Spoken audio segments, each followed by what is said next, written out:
Bonjour et bienvenue chez Inconsciente, le podcast qui parle d'hypnose humaniste, ericksonienne, de PNL, de communication non violente et de transgénérationnelle. Je m'appelle Pascaline Nogrette Mipoudou, hypnothérapeute à Bordeaux et facilitatrice en communication non violente.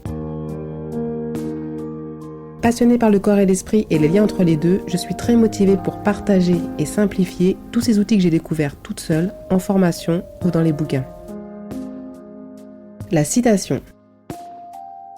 Pour moi, le rêve, et pour tout le monde, même si les gens ne le savent pas, entre parenthèses, et même s'ils le savent pas, ils le savent, le rêve, it's a feeling. C'est une sensation réelle qui se produit si on veut.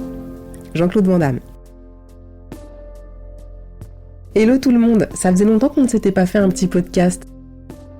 Peut-être presque déjà 1 an entre l'épisode 92 et cet épisode 93 sur l'interprétation des rêves. Je suis tombée enceinte en janvier 2023. Quelle drôle d'expression de dire tomber enceinte. Ça n'est pas arrivé par l'œuvre du Saint-Esprit. J'ai progressivement commencé à lire pas mal de bouquins sur la grossesse, l'accouchement, l'allaitement, le portage, la reprise du travail, etc., etc. Je suis devenue progressivement de plus en plus flemmarde pour les podcasts car j'étais très fatiguée, #carence en fer. Et puis un jour, à la 15e semaine de grossesse, c'est-à-dire à peu près 4 mois de grossesse, je suis tombée malade, un peu comme cette semaine. Le nez qui coule, le nez bouché en même temps que le nez qui coule, mal de tête, vertige. Pour moi, ça annonce malheureusement une sinusite qui devrait mettre environ 3 semaines à se régler. Et encore, 3 semaines avec un traitement de corticoïdes et des gouttes assez puissantes pour le nez qui permettent de respirer de temps en temps. Et d'ailleurs, l'ORL me disait il y a déjà 30 ans qu'il ne fallait pas abuser ni des corticoïdes ni des pulvérisations dans le nez. Je trouve ça assez rigolo aujourd'hui, après avoir réfléchi à cet épisode, je me retrouve avec la même patate au niveau du nez et encore je peux vous dire aujourd'hui ça va mieux. Bref, c'est le soir, je travaille encore et vraiment, je suis vraiment pas bien parce que j'arrive pas à respirer. Alors je sais bien que c'est interdit, mais je vais quand même voir dans la trousse à pharmacie les médicaments qui me soulagent habituellement. Bon, ce qui est interdit, ce n'est pas de regarder dans la trousse à pharmacie, c'est de prendre ce genre de médicaments quand on attend un bébé. Effectivement, pas de surprise déjà sur l'emballage. Il y a, vous savez, le petit signe de la femme enceinte entourée de rouge et barré avec un trait rouge, qui veut dire interdit pour les femmes enceintes. Bon, je le savais déjà, mais bon, j'espérais je ne sais pas quoi. Je regarde quand même sur internet, on sait jamais, et là je lis que le médicament que je prends habituellement peut provoquer une vasoconstriction et une expulsion du fœtus. Et là je peux vous dire que ça m'a bien calmée. Donc, je ne suis pas prête à jouer à ça parce que ce bébé, je l'attendais avec tellement d'impatience. C'était un grand bonheur d'être enceinte et c'est un grand bonheur aussi aujourd'hui. Donc, je décide d'aller me coucher, même si je respire pas. De toute façon, il faut que je dorme. Je me mets dans mon lit et bien sûr, je n'arrive pas à dormir. Alors qu'est-ce que je fais ? Je télécharge une application de grossesse qui s'appelle Grossesse Plus. Je l'ai fait ce soir-là, sur les conseils de Lilou Massé. Et franchement, c'est une application qui m'a accompagnée pendant toute ma grossesse. C'est vraiment top. C'est une application qui permet de voir l'avancée de la grossesse. Vous pouvez même choisir la couleur de peau de votre bébé. Ça m'intéressait particulièrement vu ma couleur, d'ailleurs, et la couleur de peau du papa. Je me suis bien plantée quand même, malgré tout. Mais c'est quand même une super application. Bref.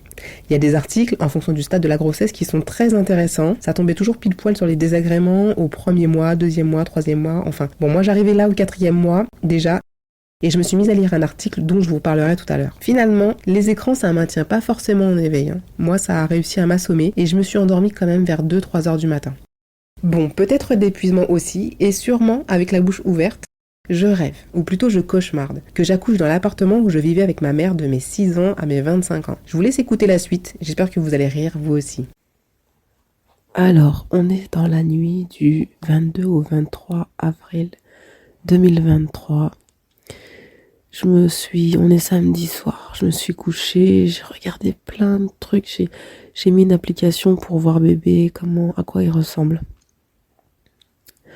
Parce que je suis à 15 semaines d'aménorrhée, un truc comme ça. Bref.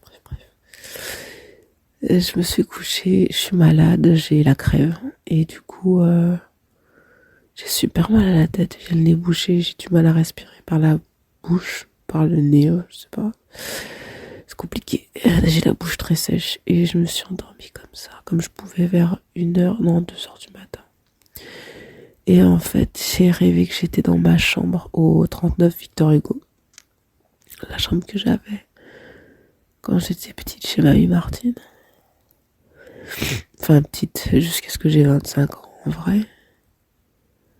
Et je rêve que je suis dans mon lit une place, dans un lit une place, parce que ouais, j'ai eu ça il y a très longtemps. Et en fait, je suis curieuse de voir à quoi il ressemble le bébé. Et donc je me dis, bah, je peux le faire sortir, et puis après je le ferai rentrer. C'est ridicule. Bref, je sais pas comment. C'est une partie de mon rêve qui est pas détaillée, mais j'arrive à le faire sortir. Et on est relié par le cordon ombilical. Et en fait, le truc, c'est pas un bébé, c'est un cochon d'Inde avec le bout du nez vachement pointu. Donc je le caresse et tout.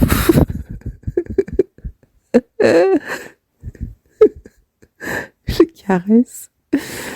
Et puis le truc, bah, comme c'est un cochon d'Inde, il a envie de se cacher. Et donc il court un petit peu au niveau de mon oreiller. Et donc je lui mets mon oreiller pour le coincer, pour pas qu'il se barre, parce que on est quand même relié par le cordon, quoi.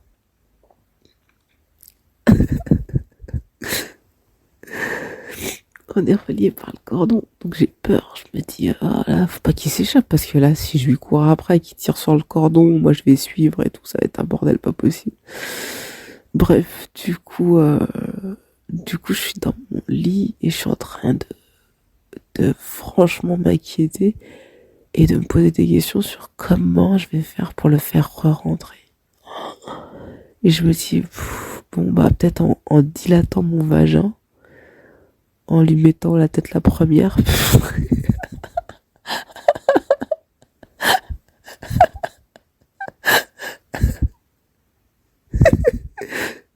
Peut-être que ça va être plus facile.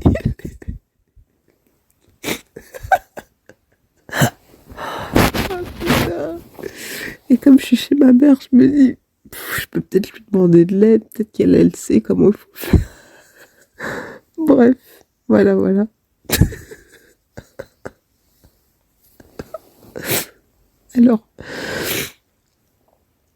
Alors, bon, ça commence à m'inquiéter quand même, et puis bon, il fait nuit, puis le cochon d'Inde est vachement grand quand même. Le cochon d'Inde est grand, c'est plus grand que ce que j'ai vu tout à l'heure sur l'application Grossesse Plus, donc je me dis, je fais même pas de comparatif en fait, je me dis juste, ah il est grand, et puis je regarde mon ventre aussi, et je me dis, bah, mon ventre est toujours aussi gros en fait, alors que le cochon d'Inde il est dehors. Donc je me dis, est-ce que c'est vraiment lui? Tu sais, j'essaie de me persuader, est-ce que c'est vraiment lui et tout. Puis je me dis, bah oui, c'est un peu comme quand on accouche, bah, on a le ventre qui est toujours gonflé, comme s'il était là, quoi. Bref, je me suis quand même inquiétée, finalement. J'entends que ma mère fait la vaisselle. Je l'appelle pas. Je me dis, je vais éteindre ma lampe, comme ça elle va croire que je dors. Elle va pas venir voir. Et en même temps, je m'imagine aller la voir en pleine nuit, lui dire, ouais, maman, tu peux m'aider, lève-toi. J'ai mon cochon d'Inde qui est au bout du cordon ombilical, je sais pas comment faire pour le remettre. Laisse tomber. Bah, et quand même vachement d'inquiétude à la fin du rêve. Inquiétude, ouais, de putain, j'ai fait une connerie. Et s'il faut que j'aille voir le médecin pour qu'il me le remette à l'intérieur. Je suis sûre qu'il a jamais fait ça. Et je me dis, ça tiendra pas le coup s'il faut que je fasse le reste de la grossesse avec le truc à l'extérieur. C'est pas fait pour, quoi. Et je me dis, c'est marrant, en fait, du coup, il est sorti, mais il respire pas. Enfin, bref, laisse tomber. Bon, finalement, mon inquiétude a fini par me réveiller. Ou ma difficulté à respirer, peut-être. Et ce pif me tue. Et du coup, je me suis réveillée là. J'habite à Bordeaux. Je suis dans mon lit. J'ai ma petite lumière verte Ikea, là. Ma veilleuse. Et je me dis, putain, c'était un rêve. Ouf, sauvé. J'ai pas à me demander comment je vais dilater mon vagin pour faire rentrer le cochon à l'intérieur de moi. Voilà. Soulagement. Et je me suis dit, il faut que j'enregistre ce truc parce que quand même, En plus, j'ai vu tout à l'heure sur l'application, enfin non, c'était sur mes recherches, ou l'application, je sais plus, il parlait des rêves chelous qu'on avait pendant la grossesse. J'ai même pas lu l'article, quoi. Mon cerveau, il avait attends, je vais t'en faire un rêve chelou. Bon, allez, voilà, je m'arrête. Il doit être 3h40, là. 44. Ça va déjà être assez chaud comme ça pour aller au marché et faire des courses. Allez, bonne nuit la compagnie. Me revoilà, j'espère que vous avez ri. Moi, j'ai beaucoup rigolé, comme vous l'avez entendu. Mais juste avant de rire, pendant que j'étais dans ce cauchemar, j'ai eu une sacrée angoisse, en fait, de ne pas savoir comment faire pour remettre ce cochon d'Inde à l'intérieur pour qu'il finisse sa gestation, tout simplement. Je suis allée faire pipi, j'ai enregistré ce rêve parce que ça m'interrogeait tellement, ça me semblait vraiment très important de l'enregistrer. D'ailleurs, j'avais pas imaginé que j'en ferais un podcast 1 an après. Je l'ai enregistré et puis je me suis recouchée, et c'est le lendemain que j'ai compris le message envoyé par mon inconscient. Et parce qu'on est d'accord, hein, on parle toujours d'inconscient ici. Je trouvais ça déjà un peu bizarre de me retrouver dans ma chambre de petite fille, et aussi ça a été ma chambre d'ado et ma chambre de jeune adulte, mais je pense que ça me permettait d'être en sécurité et de me dire que j'étais une petite fille et que je pouvais être aidée, je pouvais être soignée, et ma mère n'était pas loin. Ce qui était surprenant, c'est qu'il y avait un écran plat dans cette chambre alors qu'il n'y en a jamais eu. Il y a plutôt eu une télé, mais elle était juste énorme, vous savez, les télés à l'ancienne des années 90. Pourquoi est-ce que je rêve d'accoucher alors que mon bébé n'est pas à terme, vraiment loin de là, 4 mois de grossesse, voilà. Bien, je pense tout simplement que pour que je puisse me soigner et prendre les médicaments interdits. Un peu comme si l'inconscient disait j'ai la solution, tu es malade, tu as besoin de prendre des médicaments, faisons sortir le bébé, prends tes médicaments et ensuite voilà. Et ensuite tu seras soigné. Je pense que mon inconscient n'avait pas le plan pour la suite des opérations, c'est-à-dire que faire en sorte que le bébé soit viable en terminant la grossesse jusqu'au terme. Ce qui m'a généré de l'angoisse de me dire que comment je vais faire pour le remettre à l'intérieur, parce que c'est bien mignon tout ça, mais c'était pas censé être à l'extérieur. On n'est pas des kangourous, et même les kangourous, leur poche elle est à l'extérieur, mais le fœtus il est bien dedans. Donc voilà, l'inconscient est toujours de notre côté.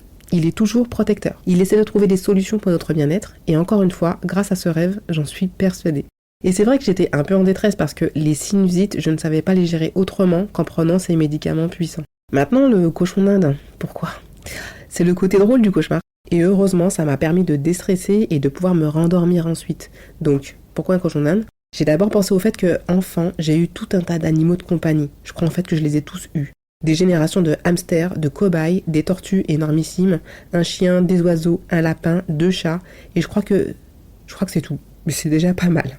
Alors je me suis dit que le cochon d'Inde, c'était quand même un petit bébé, un petit animal à poil qui est trop mignon, comme un bébé en fait. Et dans ma tête, en pensant au poil, je me suis souvenu de l'application Grossesse Plus et des articles que j'avais lus et qui correspondaient aux 4 mois de grossesse. En fait, l'article disait que le bébé était recouvert de poils pour se protéger du froid, c'est ce qu'on appelle le lanugo. Et c'est vrai que ça m'avait impressionné. Je m'étais dit que peut-être même sur le visage il avait des poils, mais que de toute façon c'était mon bébé et qu'il était forcément mignon, même avec tous les poils sur le corps. Voilà comment mon inconscient a récupéré les informations les plus récentes, on va dire, avant de m'endormir. Et il m'a fait un petit message pour que je comprenne bien comment je pouvais prendre soin de moi. Je vous encourage vraiment à enregistrer vos rêves, ou plutôt vos cauchemars, car aussi tordu soit-il, il nous donne toujours de l'information. L'inconscient cherche toujours à nous trouver des solutions. D'ailleurs, ça peut être intéressant de poser vos questions à votre inconscient avant de vous endormir. De la même façon, vous pouvez faire une prière, parler à votre ange gardien, c'est un peu pareil. En fait, on envoie une question, une demande d'information, et puis ça redescend. Et après, la différence, c'est qu'est-ce qu'on en fait. En général, l'inconscient a la super solution. Il est là pour ça. Moi, ma solution, elle était un peu simpliste. C'était de faire sortir le bébé. Mais c'était pas possible, en tout cas, de le faire re-rentrer. Par contre, le lendemain, quand j'ai compris la signification, j'ai compris qu'il fallait que je me soigne vraiment autrement. Sans impact pour mon bébé. Et j'ai fait des lavages de nez pendant plusieurs jours, des inhalations aux huiles essentielles. Et puis, en 1 semaine, c'était plié. J'étais guérie. Je n'avais jamais osé tester cette méthode naturelle car j'avais la croyance que la sinusite chez moi ne passait que si je prenais des médicaments puissants. Alors qu'au final, ça va beaucoup plus vite avec de l'eau salée et des huiles essentielles qu'avec de la chimie qui est probablement responsable de la destruction de mes naseaux. Voilà, j'espère que cet épisode vous a plu. Je reviens très vite avec l'épisode 94, probablement pour vous parler de l'hypnose, de la grossesse et de la naissance, les différentes formations qui sont proposées, les différents livres aussi, les méthodes qui sont utilisées outre-Atlantique, très intéressantes. Et puis ce que j'ai fait moi le jour J en tant que future maman hypnothérapeute. N'hésitez pas à partager cet épisode si vous pensez qu'il peut intéresser quelqu'un autour de vous. Pensez à enregistrer ou à écrire vos rêves car ce sont de véritables pépites. N'hésitez pas à partager cet épisode si vous pensez qu'il peut intéresser quelqu'un autour de vous. Je vous rappelle la citation de Jean-Claude Van Damme.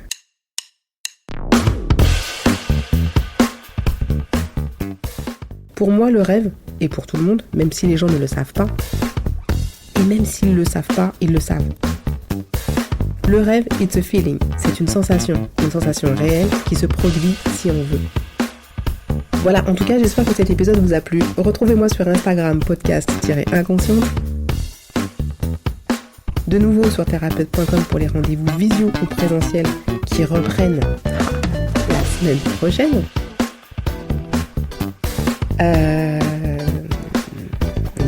Mi-avril 2024. Inscrivez-vous sur la newsletter de Ocha pour les coulisses du podcast. Pensez aux 5 étoiles et aux commentaires pour que ce podcast soit écouté encore plus largement. Je vous dis merci et à très très bientôt.